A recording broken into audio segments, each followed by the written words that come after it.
Surprise, surprise, we are back. And it is no surprise we are at the Bellagio. And I know the date. It's Saturday, September 24th. And it is relatively early. It's like 12:30. And we're going to get a session in today. Otherwise, why would I have this camera on? So, poker time at the Bellagio, day session. That's all I got.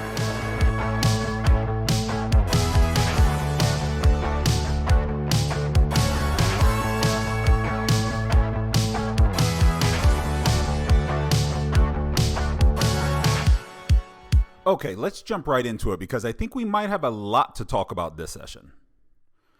If there's a range of loose opens, this one may slide inside barely.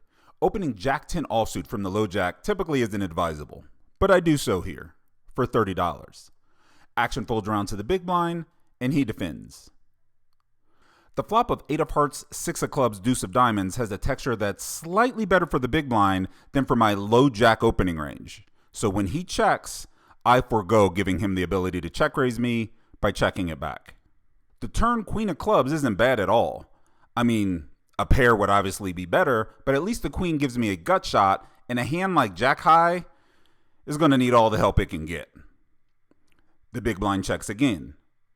I decide to help my hand along a bit by betting $40 here and is starting to apply some pressure to the non-paired portion of his range. Hands like ace or king high that I can't beat. I'd expect his pairs to find relatively easy calls, but it turns out that this pressure was enough and he finds the fold and we win our first hand played. What I didn't know at this point was that actually making hands was going to be a challenge this session, and in order to book a win, we're going to have to do a lot more of this type thing going forward.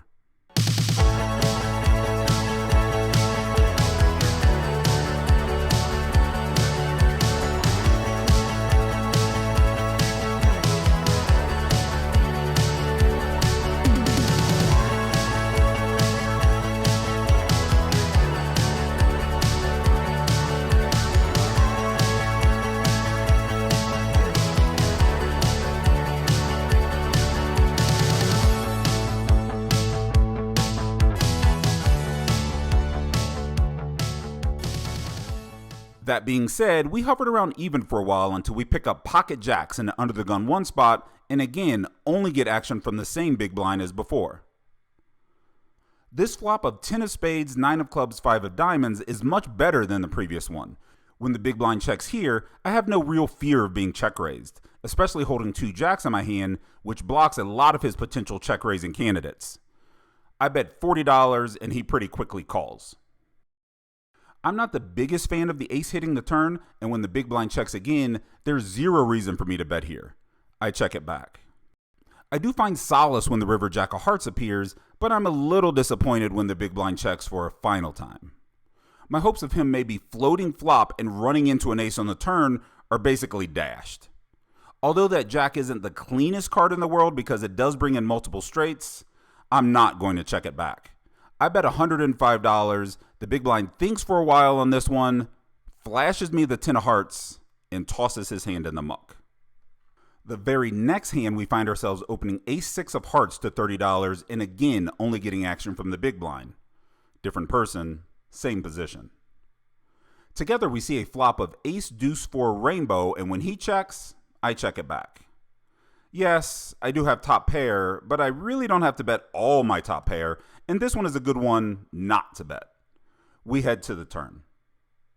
The jack of clubs falls on the turn and he checks again. Well, I can't just check forever, so I toss in $30 and he snap calls. You know, like the way people do when they're on a draw. The river 7 of spades bricks all the draws and he checks once more. I begin reaching for my stack to grab $40 in chips, but before I can even do that, he folds.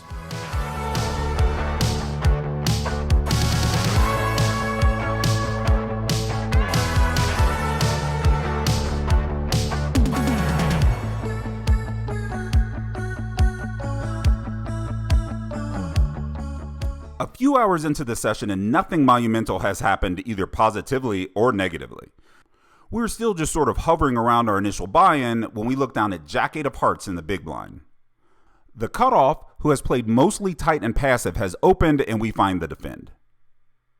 Heads up, we see a flop of Queen of Hearts, 4 of Hearts, 8 of Clubs. As far as flops go, I could do way worse than middle pair in a flush draw. I have decent equity, but the cutoff is still uncapped, so I check. He continues with a pot-sized continuation bet, which rings warning bells in my head. As so far this session, this player's been pretty timid about putting money into the pot. His bet size dissuades me from check raising, so I just call. The turn 6 of Clubs is of no help to me, and I check again. And again, the cutoff continues with betting. $110 this time. Now I'm scared. I still have that equity though, so I find the call. The river 9 of Clubs leaves me unimproved. I have a pair, and I guess there is a chance that he had a flush or straight draw that missed and my 8 is good. If he, however, puts one more dollar into this pot, I'm folding. He doesn't.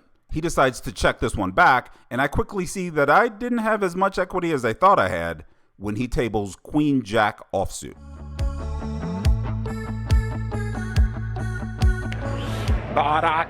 Normally during the mid-session update, I take this walk towards Ballet, and I take this time to tell you guys what's going on in the session.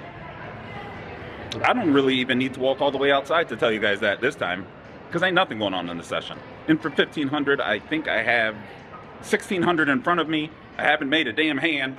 I've bluffed a ton. Some worked, some didn't, and that's about it. So now we're out here, and I ain't got nothing to say. So I bought into the game for $1,500, probably about 2.5, 3 hours ago. As we record this, I have maybe a little over $1,600, and that's because I can't make a hand. I can miss a flop, I can execute bluffs, but actually making a legitimate hand has eluded me. The good part about this session and this mid-session update is it's only about 4 o'clock in the afternoon, so we have at least 3 hours left in us, maybe 4, maybe 12. We might just stay here all damn night. The table dynamic will change. Table dynamics always change. That's just how poker works. So hopefully we can stick around long enough for the table dynamics to change in a favorable way for us. And if that happens, you'll know. Some sessions you just can't get it going, you know? It's like you're just stuck at the starting gate for hours and hours. Here I open ace-10 offsuit to $30 from the low jack and get 2 callers, the hijack and the big blind. We miss everything on the flop of 8 of spades, 4 of diamonds, 6 of hearts. In fact, the only thing we have going for us is that we have 2 overs and there's a heart on the flop. That's not much. The big blind leads with a check, which is probably wise with 2 players behind him. This flop is favoring both calling ranges over my opening range, and this leads me to the same decision. I check. The hijack could stab here, but he elects to check as well, and all 3 of us continue to the turn. The Queen of Hearts is a decent turn for my overall range. I have all the flavors of Ace Queen, King Queen, and even Queen Jack, viable hands for me to have. The heart, it's another bonus, as I'm blocking the nut flush draw. We need to start betting here in order to have any real shot at telling a believable story before the river arrives. We grab 4 $10 chips and drop them in the middle. Unfortunately, both the hijack and big blind feel that they still have skin in this game. They both choose to come along. The 9 of hearts falls on the river. If the big blind checks again, we're going to have a decision to make. The big blind checks. So here we are on the river with ace high. Could this be good? Yeah. Is it very likely? Probably not. Most likely, one of these 2 players has a pair of some sort. So we can't win without betting. The one thing I do know, however, is that neither of these players have the nut flush, because I have the ace. Let's lean into that. We bet $180 into this $250-ish pot. If they want to win, they're going to have to call me. Just call me. Show me. Show me that you have something. I'm not just going to check and let you win. Nah, that's not happening. All you have to do is call me. If you want to win, simple. Just call me. That's it. Call me. The hijack folds pretty quickly. He most likely had nothing. The big blind, though, not so quick. He's in the blender, a bit uncomfortable and nervous. He wants to call. He really does. I know he has the winning hand. He taps his cards on the felt a couple times before tossing them in the muck.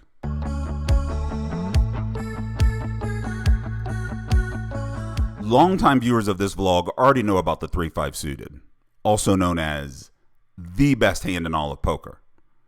Newer viewers, welcome to the channel and prepare to be educated. This pot has the $20 straddle on and action has folded all the way back around to the small blind who limps.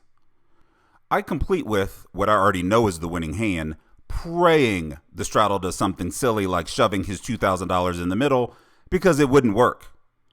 The straddler decides to check his option and all three of us trot along to the flop. Ace, deuce, 6 with one club.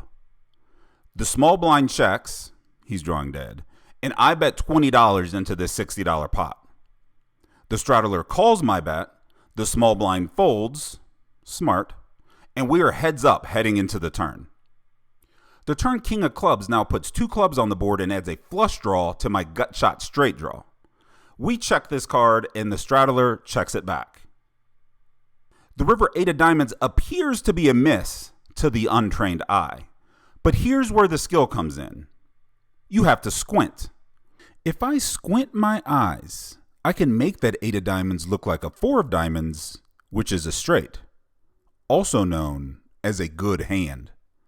If my brain believes I have a good hand, I will behave as if I have a good hand. I bet $50 and now the straddler has no recourse. He must do as he does. He folds and lo and behold, 3-5 of clubs wins again.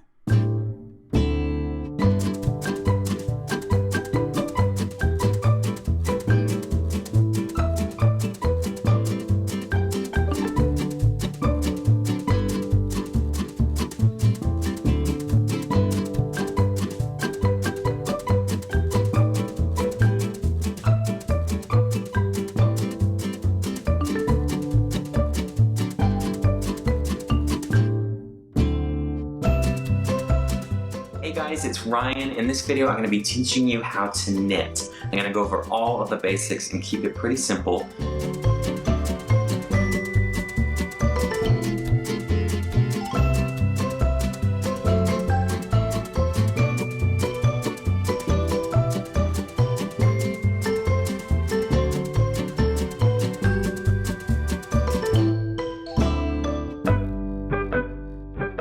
Because contrary to popular belief, knitting is actually pretty easy, you can see.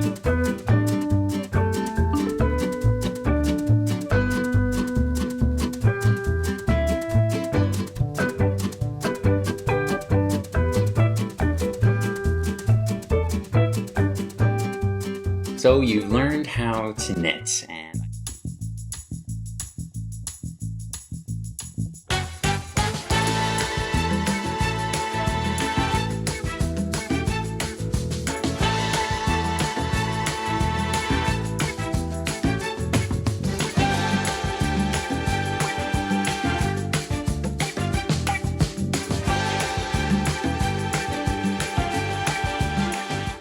Shortly after that display of mastery with Jack 4, 1 second, let's go back. Who else in the poker world can win a hand with Jack 4 besides me? I mean, honestly, as far as Jacks go, it really is a powerhouse. Anyway, shortly after that display of mastery with Jack 4, we look down at another suited Jack. This one, way crappier.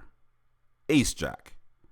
We opened to $30 from the hijack because that's what coach says to do, and we get a call from the button, the small blind, and the big blind. So basically half the table. 4 ways we were off to the flop, and somehow we managed to flop well. Jack 8-3 with 2 hearts. When both blinds check to us, we have to start building this pot. I'm forecasting that this hand is probably good for 2 streets of value, with the flop being one of them. I bet $50. Before the button can act, the small blind folds out of turn. I guess he was really done with the hand. Action backs up, the button calls, and the big blind joins the small blind on the sidelines. The 4 of spades turn is really a blank. I elect to stick to my 2 streets of value approach to this hand and check. I'm pretty ambivalent about the button betting. If he does, I'll call. And if he doesn't, I'm betting most rivers anyway, so either or. But he decides to check behind. The river jack of spades is a really good card for me. It improves my top pair to trips, but less obviously, it makes my flop bet look more bluffy, especially when coupled with my turn check. We execute attempting to acquire the 2nd street of value here and slide $130 into the middle. After being caught bluffing multiple times at this point, I'm hoping that my image will get me paid off here. It doesn't. The button just lets it go. Our reward for not getting both streets of value with ace-jack suited was to pick up 2 red aces the very next hand. Again, we opened at $30, this time from the low jack. The hijack calls, the button calls, and both the small and big blind call. Oh, brother. None of you know how to 3-bet? None of you? I'm happy about the calls, but I'm not happy at the same time. I mean, it's great, but it really sucks. You know what I mean. 5 of us see a flop of 10 of clubs, 6 of hearts, 3 of clubs, and again, both blinds lead by checking. Much like the previous hand, I bet $50 into this gaggle of people. The hijack quickly calls, and action is now on the button. However, just like the previous hand, the small blind folds out of turn again. Are we playing 5-10 no limit at the Bellagio? Or are we playing 7 cent, 17 cent at your local VFW? What is with all this folding out of turn? Action backs up again to the button and he calls, and the big blind folds. Down to 3 players. If I could pick a card out of the deck I didn't want to see, it would be another 10. So yep, the 10 of diamonds appears on the turn. Defensive mode engaged, we check. Surprisingly, both remaining players do the same. If the 10 of diamonds on the turn didn't kill me, the 5 of clubs on the river, which brings in the front door flush, should. I check again and may pay off small bets if it comes to that, but it doesn't. Both remaining players check behind, and I happen to be in the one universe where 2 red aces hold up here. Never is it my intention to just leave y'all hanging, but the vlog in its entirety was almost 40 minutes long. That's too long. The good news is the next part is already done. Be on the lookout for it soon. Like, real soon. Y'all want to see all the outtakes, fun facts, and behind the scenes craziness? Well, here we go. The majority of which I think I've made maybe 2 or 3 hands total. I think I've bluffed maybe 17 times. I've executed 4 to 5 bluffs, all of which have worked. I've missed the flop probably 1,700 different times, and I'm up a little. So I don't. What the hell am I talking about? Should have raised the flop. What? I should have raised the flop. That would have ended very badly. A river to set that narrows down my hands. You saying? Yeah, thanks.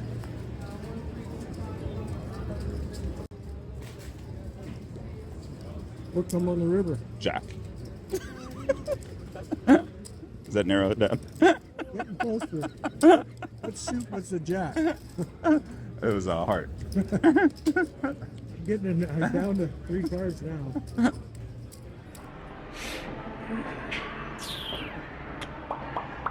Here we go again. It is Saturday, July 24th.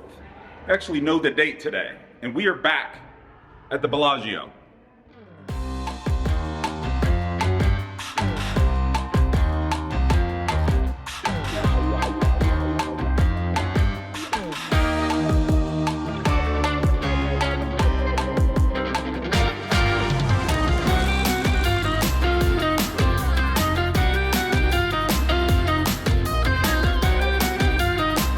It's like I thought the table dynamics have changed because they always change. I hate you. I hate you so much. Like 2 or 3 vlogs to edit before we even get to this footage. So you probably won't see this for a month, but that's how we do. Mornings are the same. I don't wanna play this game. Let me go back.